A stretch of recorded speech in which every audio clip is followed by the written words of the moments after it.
क़ाल अल्लाहु तबारक व तआला फ़िल क़ुरानिल मजीद वल फ़ुरक़ानिल हमीद लक़द कान लकुम फ़ी रसूलिल्लाहि उस्वतुन हसनह व क़ाल नबिय्यु सल्लल्लाहु तआला अलैहि वसल्लम अलिनु हाज़न निकाह वजअलूहु फ़िल मसाजिद वज़रिबू अलैहि बिद्दुफ़ूफ़। सदक़ल्लाहु मौलानल अज़ीम व सदक़ रसूलुहुन नबियुल अमीनुल करीम व नहनु अला ज़ालिका लमिनश शाहिदीन व शाकिरीन वल्हम्दुलिल्लाहि रब्बिल आलमीन। कुछ अर्ज़ मारूफ़ से क़ब्ल इंतहाई अक़ीदत व इहतराम के साथ अपनी और सारी कायनात के मरकज़ अक़ीदत अरवाहुना फ़िदा मोहम्मद मुस्तफ़ा सल्लल्लाहु अलैहि वसल्लम की बारगाह क़ुद्स में हदिये दरूद पाक पेश कर लें और बाबा से बुलंद पढ़ें। सल्लल्लाहु अला नबिय्यिल उम्मी व आलिहि सल्लल्लाहु तआला अलैहि वसल्लम सलातन व सलामन अलैका या रसूलल्लाह सल्लल्लाहु तआला अलैहि वसल्लम।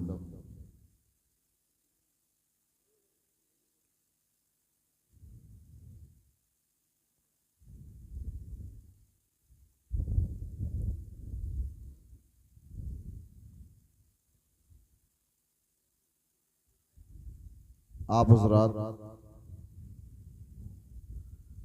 अगर मुनासिब समझें तो जो दूर बैठे हुए हैं वो थोड़ा करीब आ जाएं तो आसानी होगी। अच्छे लोग हैं, बाअखलाक लोग हैं, बाअदब लोग हैं, बस एक चीज़ की कमी है, शायद जिसका एहसास रहे। तहजीब और अखलाक के साथ साथ जब भी हमें और आपको ऐसी मुबारक व मसऊद महफिलें मयस्सर आएँ, अल्लाह और उसके रसूल सल्लल्लाहु ताला अलैहि वसल्लम के ज़िक्र की महफिल में हाज़िरी का मौका मिले, तो एक चीज़ का ख्याल करें कि हम बाअदब होकर अपने सरों को ढक कर अल्लाह और उसके रसूल के ज़िक्र की महफिल में हाजिर होया करें। खैर कोई बात नहीं, उम्मीद है कि आइंदा कभी भी आप हज़रात ऐसी महफिलों में जब शिरकत करेंगे तो ज़रूर बाअदब होकर अपने अपने सरों को ढककर अल्लाह और उसके रसूल सल्लल्लाहु ताला अलैहि वसल्लम के ज़िक्र की महफिल में हाजिर होंगे, वरना अपने कौम के ताल्लुक से तो रोना भी है, हंसना भी आता है। जिसके ताल्लुक से डॉक्टर इकबाल ने बहुत पहले ही अपने कौम के ताल्लुक से हमें और आपको रोशनाश कराया था और ये बताया था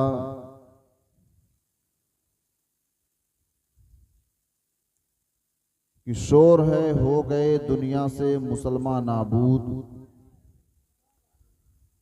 डॉक्टर इकबाल शायर मशरिक ने बहुत पहले कहा था कि शोर है हो गए दुनिया से मुसलमान नाबूद, हम ये कहते हैं कि कहीं हैं भी मुस्लिम मौजूद, और वज़ा में तुम हो नसारा तो तमद्दुन में हुनूद, ये मुसलमान हैं जिन्हें देख के शर्माएं यहूद, ये मुसलमान हैं जिन्हें देख के शर्माएं यहूद। और यूं तो सैयद भी हो, मिर्ज़ा भी हो, अफ़गान भी हो, यूं तो सैयद भी हो, मिर्ज़ा भी हो, अफ़गान भी हो, तुम सभी कुछ हो, बताओ तो मुसलमान भी हो, तुम सभी कुछ हो, बताओ तो मुसलमान भी हो, तुम सभी कुछ हो, बताओ तो मुसलमान भी हो। और याद रखें कि शायर मशरिक ने बहुत पहले ही कहा था कि अगर हमने अपने नबी के ग़ुलामी का पट्टा अपने गले में डाल लिया और हमारी ये हालत हो गई कि मोहम्मद से वफा तूने तो हम तेरे हैं, कि मोहम्मद से वफा तूने तो हम तेरे हैं, ये जहां चीज है क्या लौहो कलम तेरे हैं, ये जहां चीज है क्या लौहो कलम तेरे हैं। बहरहाल उम्मीद यही है कि इंशाअल्लाह आपका तरीक़े समाअत देखकर भी अच्छा लगा। बादब बाखलाक लोग हैं, कुछ इसमें सुधार की ज़रूरत है। इतना वक्त नहीं है कि किसी दूसरे मौजू पर कुछ बहस की जाए। बस आप ये जानते हैं कि शादी की मुनासिबत से आज की इस महफिल का एहतमाम किया गया है, इसका इंतज़ाम किया गया है। इसलिए ज़रूरी और बेहतर यही है कि शादी ही की मुनासिबत से कुछ कुरान और हदीस के हवाले से कीमती बातें आप तक पहुँचाई जाएं। बारगाह मौला में दुआ है पाक परवरदिगार आलम जो कुछ बयान हो उस पर हम तमामी मुसलमानों को अमल की तौफीक रफ़ीक बख्शे। साहिब खाना लायक सद मुबारकबाद हैं जिन्होंने बच्ची की शादी के मौके पर दुनियावी तमाम खुराफात को पसे पुश्त डालकर अल्लाह और उसके रसूल सल्लल्लाहु ताला अलैहि वसल्लम के जिक्र को सुनने और सुनाने का हमें और आपको एक बेहतरीन मौका फराहम किया। अल्लाह रब्बुल इज़्ज़त की बारगाह में दुआ है मौला करीम कल होने वाली शादी की जुमला जायज़ तकरीबात को बहुस्न खूबी पूरा फरमाए। शादी के अखराजात के लिए अल्लाह रब्बुल इज़्ज़त गैब से सबब पैदा फरमाए। निकाह क्या है, शादी क्या है,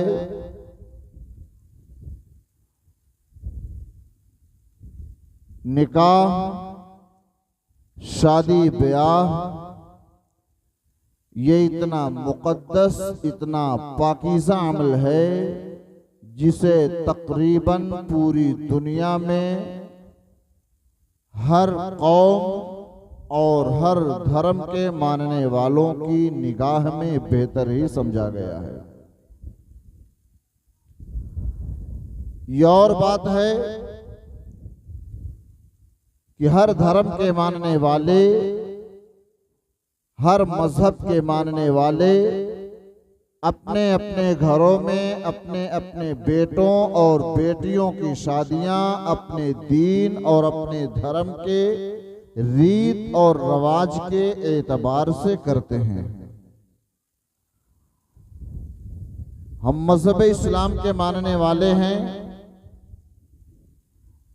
हमारा दीन दीन इस्लाम है।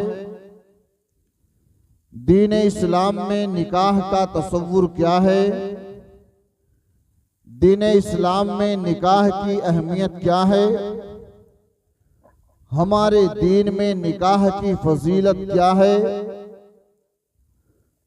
आप जानते हैं निकाह इतना मुक़द्दस, इतना पाकीज़ा, इतना साफ सुथरा अमल है कि जब इस दुनिया में कुछ नहीं था तो भी निकाह जैसा मुक़द्दस और पाकीज़ा अमल मौजूद था। शायद ये सुनकर आप ताज्जुब करें, आपके ज़हन व फिक्र में ये सवाल हो कि आखिर ये कैसे हो सकता है कि जब इस दुनिया में कुछ नहीं था तो भी निकाह जैसा मुक़द्दस और पाकीज़ा अमल मौजूद था। तो मैं आपको बताऊं, आप मेरी बात बड़े गौर से सुने। शायद आपने उलमा की ज़बानी ये सुना होगा कि अल्लाह रब्बुल इज़्ज़त ने सबसे पहले अपने कुदरत कामिला से हज़रत आदम अलैहिस्सलाम को पैदा फरमाया। किसे पैदा फरमाया? हज़रत आदम अलैहिस्सलाम को। और वो भी कहाँ? जन्नत में अल्लाह रब्बुल इज़्ज़त ने अपने कुदरत कामिला से हज़रत आदम अलैहिस्सलाम को पैदा फरमाया आपके जिस्म में रूह डाली, हजरत आदम अलैहिस्सलाम एक जिंदा इंसान बनकर जन्नत में मौजूद हैं। अल्लाह ने फरमाया आदम जन्नत में रहो, जन्नत की नेमतों से लुत्फ अंदोज होते रहो, लेकिन चूंकि रब की जन्नत इतनी लंबी चौड़ी, इतने दर्जात, और इंसानों में सिर्फ और सिर्फ हजरत आदम अलैहिस्सलाम थे। फरिश्ते तो जन्नत में थे ही, लेकिन चूंकि फरिश्ते एक दूसरी मखलूक थे, नूरी मखलूक, और हजरत आदम अलैहिस्सलाम बशर, चूंकि अकेलापन, तन्हाई का एहसास हजरत आदम अलैहिस्सलाम को होता था, अकेलापन महसूस होता था हजरत आदम अलैहिस्सलाम को। रब की जन्नत इतनी लंबी चौड़ी, हजरत आदम अलैहिस्सलाम को बार बार ये अकेलेपन का एहसास होता रहा। अल्लाह रब्बुल इज्जत ने चाहा आपके इस अकेलेपन को दूर कर दिया जाए। अल्लाह रब्बुल इज्जत की मशीयत ने चाहा हजरत आदम अलैहिस्सलाम की तन्हाई को खत्म कर दिया जाए। चुनांचे अल्लाह रब्बुल इज्जत ने हजरत आदम अलैहिस्सलाम पर हल्के से एक नींद का झोंका तारी फरमाया। ऊँघाई हजरत आदम अलैहिस्सलाम के बाईं पिछली से अल्लाह ने आपकी बीवी हजरत हव्वा रज़ियल्लाहु ताला अन्हा को पैदा फरमाया। हजरत हव्वा रज़ियल्लाहु ताला अन्हा हजरत आदम अलैहिस्सलाम के बाईं पिछली से पैदा हुई, जन्नत में आपके करीब बैठी हुई हैं। हजरत आदम अलैहिस्सलाम ने आंखें खोली, आपने देखा मेरे करीब एक निहायत हसीनो जमील औरत बैठी हुई है। आपने फरमाया ऐ खातून तू कौन है और यहाँ किस लिए आई है? हजरत हव्वा ने कहा ऐ आदम मैं आपकी बीवी हव्वा हूँ, अल्लाह ने मुझे आपके लिए पैदा फरमाया है और आपको मेरे लिए पैदा फरमाया है। आप मुझसे उल्फत व मोहब्बत हासिल करें और मैं आपसे उल्फत व मोहब्बत हासिल करूं। जब अल्लाह के नबी हजरत आदम अलैहिस्सलाम ने ये सुना ये मेरी बीवी हव्वा है, तो हजरत आदम अलैहिस्सलाम ने अपना दस्ते मोहब्बत अपनी बीवी हजरत हव्वा रज़ियल्लाहु ताला अन्हा की जानिब बढ़ाना चाहा। आवाज आई आदम रुक जाओ, माना कि ये तुम्हारी बीवी हव्वा है, लेकिन ऐ आदम पहले हक़्क़े महर अदा करो, उसके बाद तुम्हारी बीवी हव्वा तुम्हारे लिए हलाल होगी। आवाज आती है हजरत आदम अलैहिस्सलाम ने अर्ज किया मौला हक़्क़े महर में क्या चीज पेश करूं? हदीस पाक में है हत्ता तुसल्ली अला नबी सल्लल्लाहु ताला अलैहि वसल्लम। आवाज आती है ऐ आदम नबी आखिरुज़्ज़मा सल्लल्लाहु ताला अलैहि वसल्लम पर दरूद पाक पढ़ो, यही तुम्हारी बीवी हव्वा है, उसके बाद तुम्हारी बीवी हव्वा तुम्हारे लिए हलाल होगी।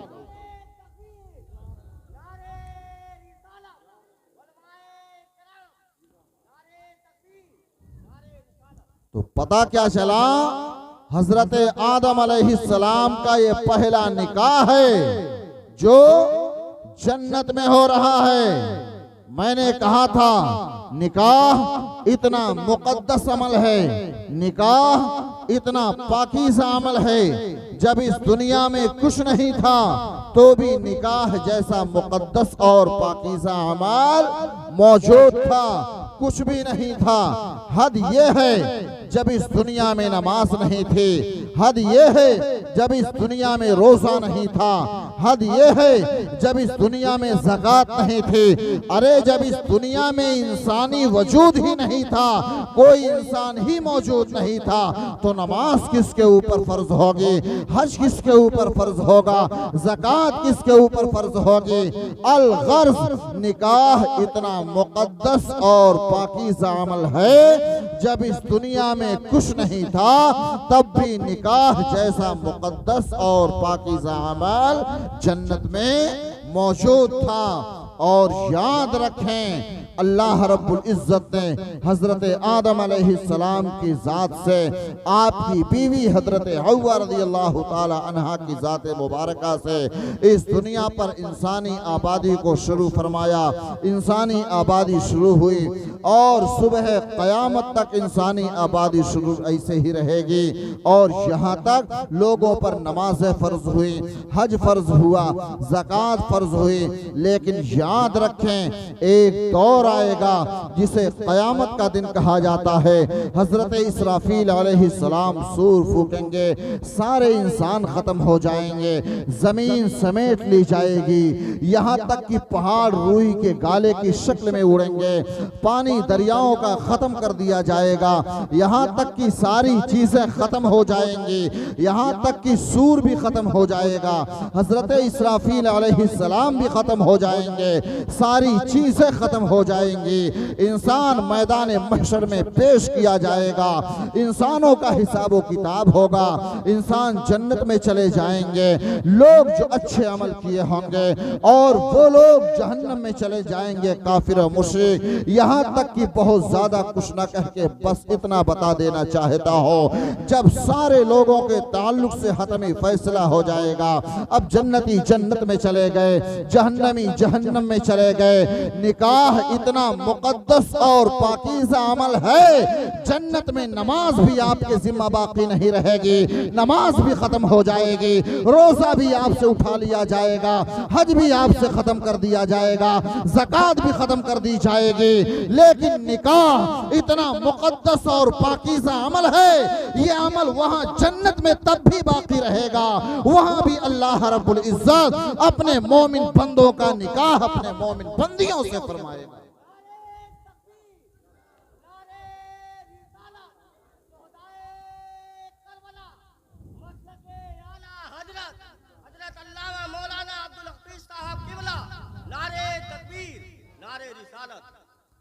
निकाह इतना मुकद्दस और पाकीज़ा अमल है।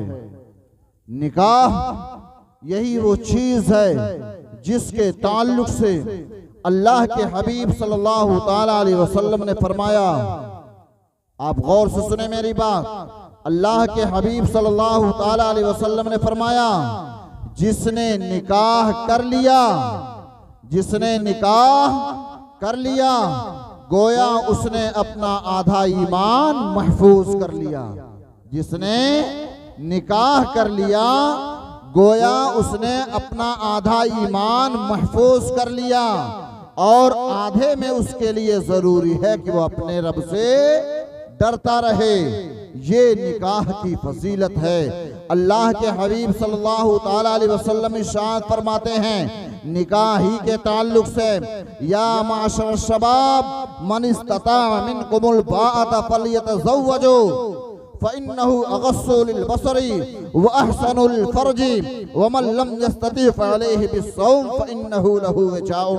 अल्लाह के हबीब सल्लल्लाहु ताला अलैहि वसल्लम इरशाद फरमाते हैं, ऐ गिरोहे जवान, ऐ लोगो, तुम में जो निकाह की ताकत रखता है उसे चाहिए कि वो निकाह करे, क्योंकि निकाह ये निगाह को नीची रखने वाला और शर्मगाह की हिफाजत करने वाला है। और जो लोग निकाह की ताकत नहीं रखते, जो लोग शादी की ताकत नहीं रखते, ऐसे लोगों के ताल्लुक से अल्लाह के हबीब सल्लल्लाहु ताला अलैहि वसल्लम इरशाद फरमाते हैं, ऐसे लोगों के लिए जरूरी है कि वो रोजा रखें, क्योंकि रोजा इंसान की ख्वाहिश नफ्स को तोड़ देता है। इसलिए ऐसे लोगों के लिए जरूरी है जो निकाह की ताकत नहीं रखते वो रोजे से रहें, तो निकाह की बेशुमार फजीलत है। लेकिन हाय अफसोस, आज हमारी कौम के लोगों ने, अफसोस आज हमारे मुआशरे के लोगों ने निकाह को शरीयत मुताहरा के मुताबिक अमल करना कम और अपनी ख्वाहिश नफसानियत का एक बेहतरीन जरिया समझ लिया है, अपनी जिंदगी का एक बेहतरीन खिलौना समझ रखा है। ऐ मुसलमानों, निकाह यकीनन इंसान के अंदर की बुराइयों को खत्म कर देता है। निकाह यकीनन इंसान की मुफलिसी को दूर कर देता है।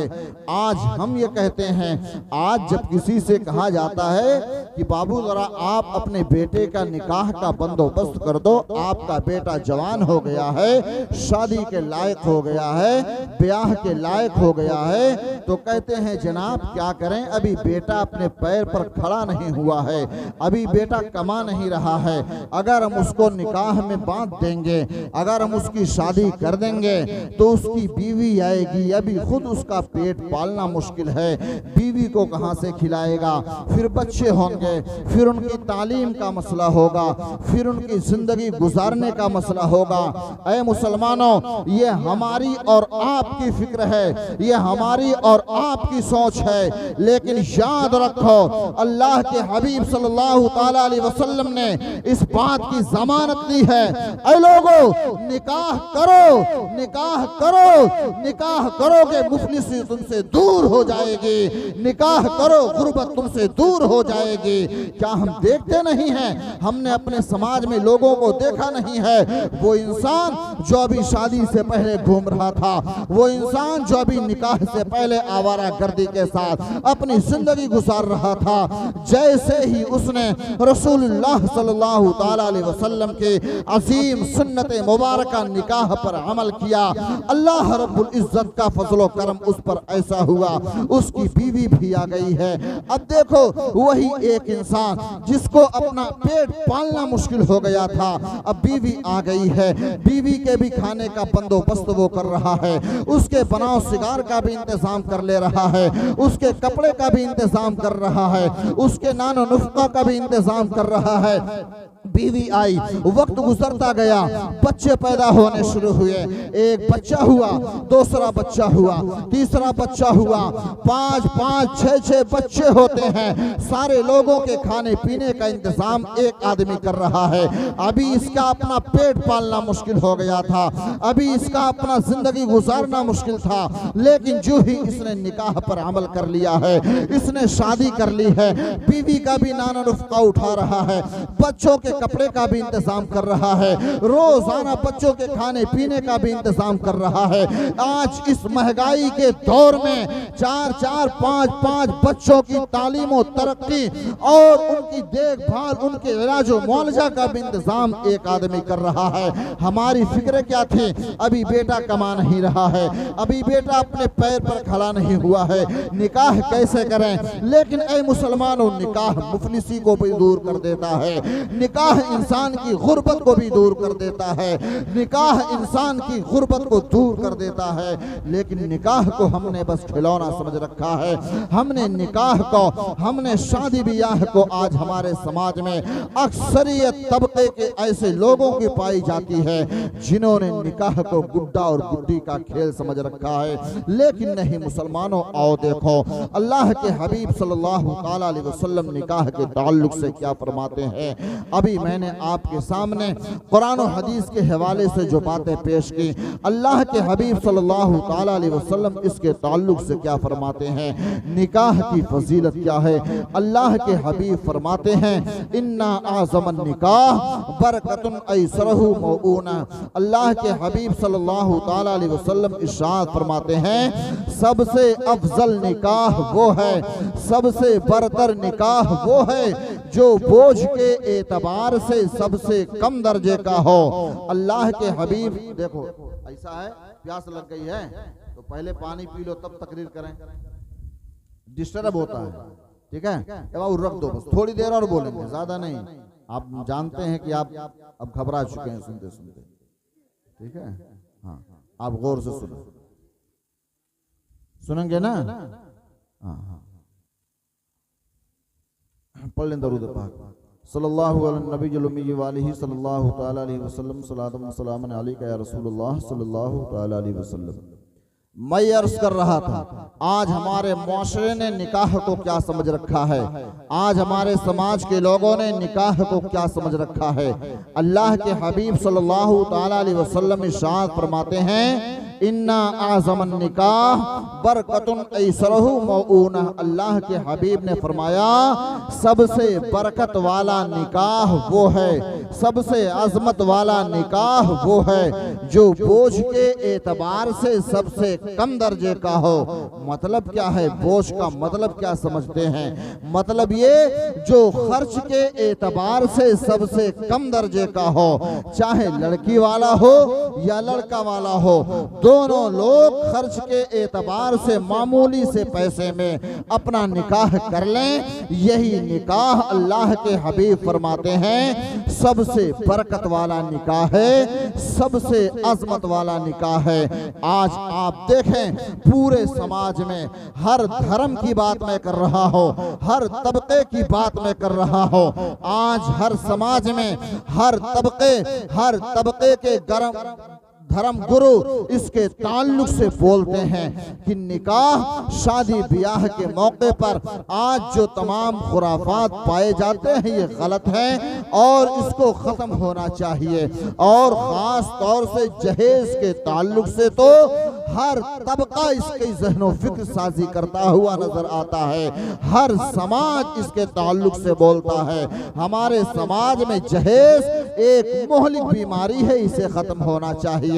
हमारे समाज में जहेज एक गंदी रस्म है, इसको खत्म होना चाहिए। लेकिन अफसोस आज हमारे समाज की पोजीशन क्या है, आज हमारे समाज का दस्तूर क्या बन चुका है, मर्ज बढ़ता गया जो दवा की।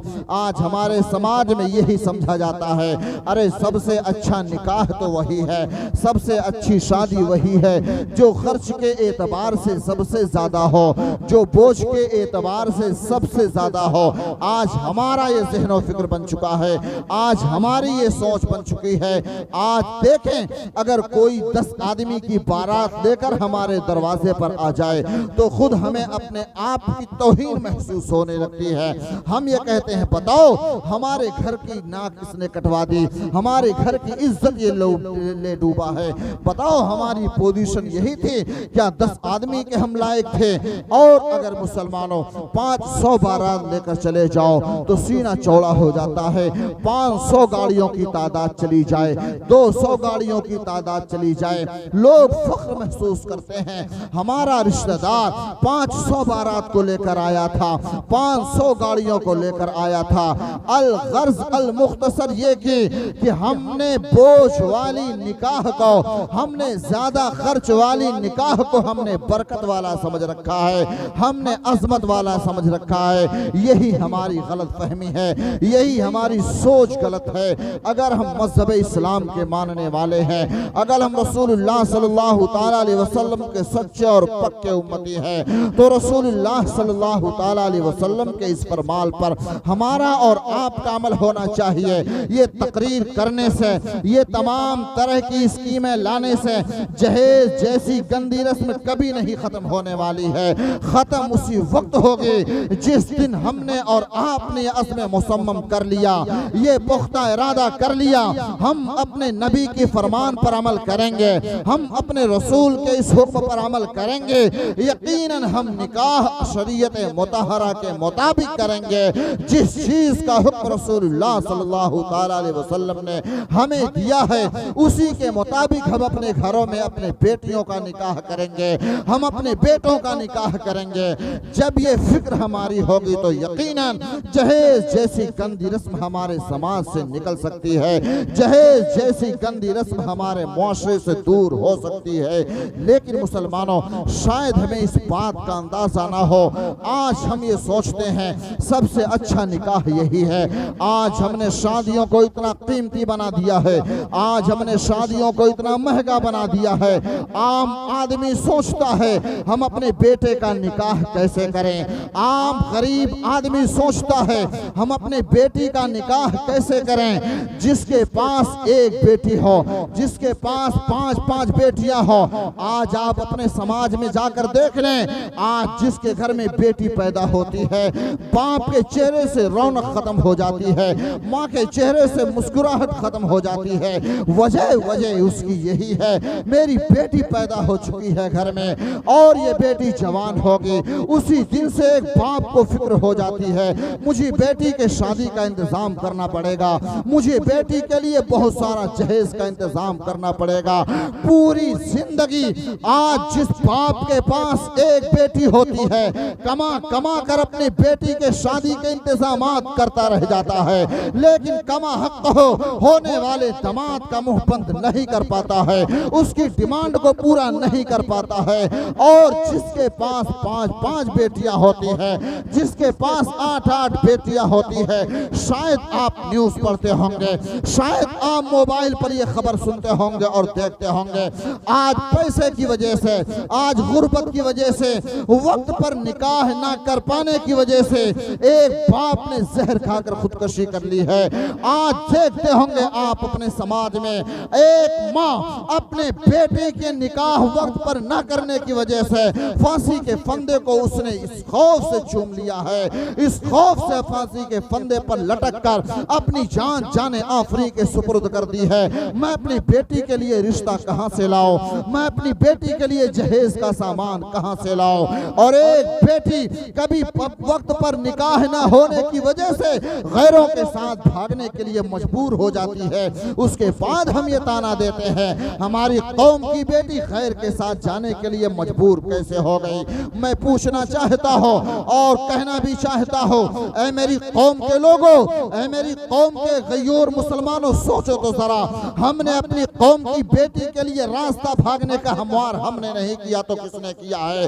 अगर हमने रसूलुल्लाह के फरमान पर अमल किया होता, अगर हमने निकाह को आसान बनाया होता, अगर हमने शादी को आसान बनाया होता, तो जिस तरह एक अमीर बाप अपनी बेटी का रिश्ता वक्त पर आसानी के साथ कर लेता है, इसी तरह एक गरीब बेटी का बाप भी अपनी बेटी का रिश्ता आसानी के साथ कर लेता।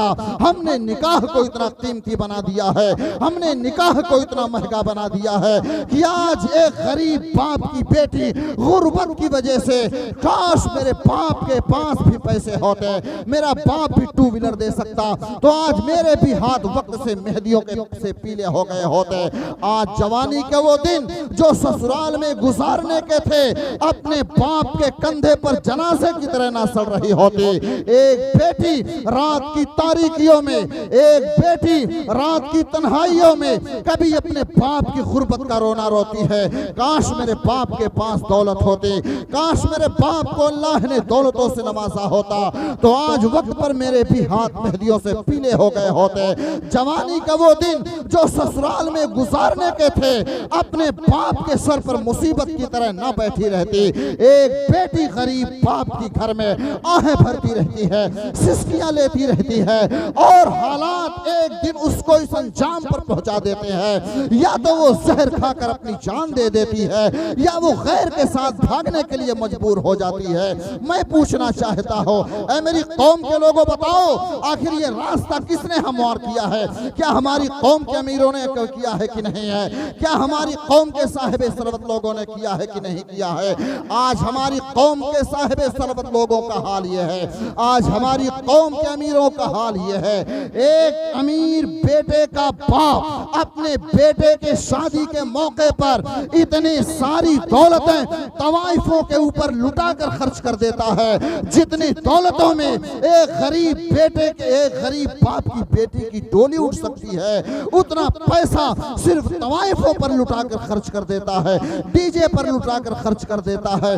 मैं पूछना चाहता हूँ, ऐ मुसलमानों, जरा बताओ आखिर इसका जिम्मेदार कौन है? क्या हम इसके जिम्मेदार हैं कि नहीं हैं? क्या आप इसके जिम्मेदार हो कि नहीं हो? जरूर इसके जिम्मेदार हम हैं, जरूर इसके जिम्मेदार आप हो। शायद मेरी कौम के एक साहिब सरबत के दिल में ये बात बैठ जाए, ऐसे अमीरों के दिलों में ये बात बैठ जाए और ये बात सोच लें, आज जितनी दौलतें अपने बेटे और बेटियों की शादियों पर नाजायज तरीके से हम खर्च कर देते हैं, इतने पैसे में एक गरीब बाप के बेटी की डोली उठ सकती है, उसके उसके भी हाथ मेहंदियों से पीले हो सकते हैं। लेकिन अफसोस आज हमारी कौम का हाल ये है, गरीब बाप की बेटी हमारे पड़ोस में पल रही है लेकिन हमें उसका ख्याल नहीं है। गरीब बाप की बेटी, रिश्तेदारों की बेटियां और गुर्बत व अफलास में अपनी जिंदगी गुजार रही है लेकिन हमारी कौम के लोगों को जर्रा बराबर इस चीज की कोई परवाह नहीं है। बस हाँ, बारात ले जानी है तो 500 बारात ले जानी है। ऐ मुसलमानों, आज लोग कहते हैं ना, खरबूजे को देखकर खरबूजा रंग पकड़ता है। जब एक अमीर आदमी अपने बेटे की शादी में 200 गाड़ियां लेकर जाता है, 500 बाराती लेकर जाता है, 5-10 बीघे में टेंट लगवाता है और 1000-2000 लोगों के खाने का इंतजाम करता है, तो पड़ोसी जो उसका गरीब है ना, तो ये भी कुछ कम नहीं है। ये भी सोचता है चलो ठीक है, अरे मेरे पड़ोस वाले ने अगर 1000 लोगों की बारात बुलवाई थी तो क्या उससे कम थोड़ी है। 1000 नहीं तो 500 तो बुलवा ही सकते हैं। अगर खेत बिक रहा है तो बिक जाए 2 बीघा, वादा नहीं है। कर्ज लेकर वलीमा खिलाया जाए तो वादा नहीं है, चलो ठीक है कर्ज ले लिया जाए। हद ये है अगर इज्जत आबरू भी दांव पर लगानी पड़ जाए तो गरीब भी कम नहीं है, वो इज्जत आबरू भी बेचकर और शौक पूरा करने के लिए अपना शौक जरूर पूरा करता है। मैं पूछना चाहता हूँ ऐ मुसलमानों, आओ अपनी दीन की तरफ और रसूलुल्लाह के फरमान की तरफ और रसूलुल्लाह की अहादीस मुबारका की तरफ आ जाओ पलटकर। शायद तुम्हें यह अक्ल शूर आ जाए, शायद तुम्हारे दिलो दिमाग में यह बात बैठ जाए, शायद हमारी कौम के लोगों को यह शूर आ जाए। शादियों से ये गंदी खुराफात खत्म कर दें। शादियां कैसी करनी चाहिए और हमारा शूर क्या होना चाहिए। क्या मज़हब इस्लाम ने, क्या रसूलुल्लाह ने इसके ताल्लुक से हमें और आपको कोई पैगाम नहीं दिया है। और रसूलुल्लाह की बारगाह में अल्लाह के हबीब सल्लल्लाहु ताला अलैहि वसल्लम इरशाद फरमाते हैं, आलिनु हाज़न निकाह वजअलूहु फिल मसाजिद वज़रिबू अलैहि बिद्दुफूफ। अल्लाह के हबीब सल्लल्लाहु ताला अलैहि वसल्लम इरशाद फरमाते हैं, निकाह का खूब खूब चर्चा करो, निकाह का खूब खूब ऐलान करो। लेकिन ऐ मुसलमानों, हमने ऐलान करने का मतलब क्या समझ रखा है। जब तक आज 1 हफ्ता पहले हमारे घरों पर डीजे नहीं आ जाएगा, जब तक 1 हफ्ता पहले से हमारे घरों पर तवाइफों का आना जाना नाचना, हमारे गांव हमारे महल्लों हमारे घरों की बहन बेटियों का नाचना नहीं शुरू होगा, तब तक हम ये समझते हैं हमारे घर में शादी नहीं, कोई मैयत पड़ी हुई है, हमारे घर में शादी नहीं, कोई जनाजा रखा हुआ है। ऐ मुसलमानों, निकाह में ऐलान करने का मतलब क्या है। अल्लाह के हबीब ने फरमाया, निकाह का खूब खूब चर्चा करो, खूब खूब ऐलान करो। आलिनु हाज़न निकाह, निकाह का खूब खूब चर्चा करो। लेकिन चर्चा करने का मतलब ये नहीं होता है, ऐलान करने का मतलब ये नहीं होता। भाई मैं आपको बताता हूँ, अल्लाह के हबीब आगे इरशाद फरमाते हैं, वजअलूहु फिल मसाजिद, और ज्यादातर इसका कयाम मस्जिदों में किया करो। किस चीज का? निकाह का कयाम मस्जिदों में किया करो। अल्लाह के हबीब ने कह के ही सिर्फ हुक्म नहीं दिया है, अल्लाह के हबीब ने करके भी बताया है। अल्लाह के हबीब सल्लल्लाहु ताला अलैहि वसल्लम ने अपनी बेटी खातून जन्नत फातिमा ज़हरा रज़ियल्लाहु ताला अन्हा का निकाह मस्जिद नबवी शरीफ में चंद अंसार व मुहाजिरीन सहाबा के दरमियान हजरत अली रज़ियल्लाहु ताला अन्हु से पढ़ाया था। मैं पूछना चाहता हूँ ऐ मुसलमानों, सोचो अल्लाह के हबीब सल्लल्लाहु ताला अलैहि वसल्लम ने आखिर हुक्म क्यों दिया है ज्यादातर निकाह का इनेकाद मस्जिदों में किया जाए? वजह इसकी यही है, जब इंसान मस्जिद में जाएगा शायद उसे इस चीज का खौफ है, अल्लाह का घर है। शायद निकाह के वक्त जो तमाम दुनियावी खुराफात आज हमारे मुआशरे में जन्म ले चुके हैं, हो रहे हैं, शायद बैतुल्लाह के खौफ से ये सारे गलत काम से हम रुक जाए, हमारे समाज के लोग रुक जाए, निकाह का क़याम हम मस्जिदों में करें। अल्लाह के हबीब सल्लल्लाहु ताला अलैहि वसल्लम ने इस बात का हमें और आपको हुक्म फरमाया है। और अल्लाह के हबीब ने फरमाया वज़रिबूहु अलैहि बिद्दुफूफ, और इस पर खुशी का इजहार दफ बजा कर किया करो। यही दफ ऐसा बाजा है जो मज़हब इस्लाम में जायज है बजाना, इसके अलावा कोई बाजा, कोई गाजा, कोई डीजे, कोई ऐसी खुराफात मजहब इस्लाम में जायज़ हरगिज़ नहीं है। यही दफ है जिसे बजाना मजहब इस्लाम में जायज़ है। दफ का मतलब अल मुख्तसर आप यूं समझ लें, जिसके ऊपर सिर्फ चमड़ा हो, झनकार की आवाज ना हो।